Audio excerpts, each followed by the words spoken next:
when did we get to the place where telling a lie often enough gets it treated like the truth, or even something up for debate? Just because you say something's true doesn't make it so. You are blue.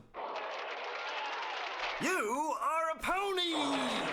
You are a pony! Take the war in Iraq.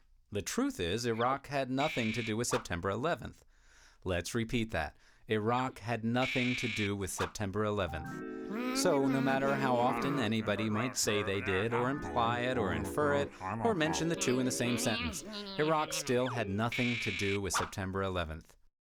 Okay, what about Saddam Hussein? While it is true that he was not a nice man, Saddam Hussein had nothing to do with September 11th.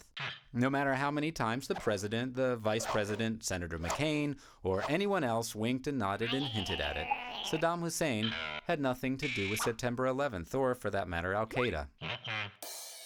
One more thing, if you'll bear with me. When we invaded Iraq, they had no weapons of mass destruction. Let's repeat. Iraq had no weapons of mass destruction. The intelligence community had no solid evidence that they did, and certainly no indication that Iraq or Saddam Hussein were planning any kind of attack on the U.S. Anyone who told you otherwise was lying. So Iraq and Saddam Hussein had nothing to do with September 11th or Al-Qaeda. They had no weapons of mass destruction, or any plans to attack the U.S. The truth is, Iraq didn't pose any real threat to us. Why then, on the very day of the attacks, did John McCain start arguing for an invasion of Iraq?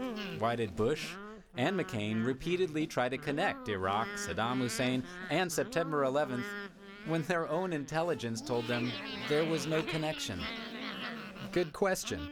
Whatever their real reasons, the outcome is clear. Over 4,000 American soldiers are dead. Over 100,000 have been injured.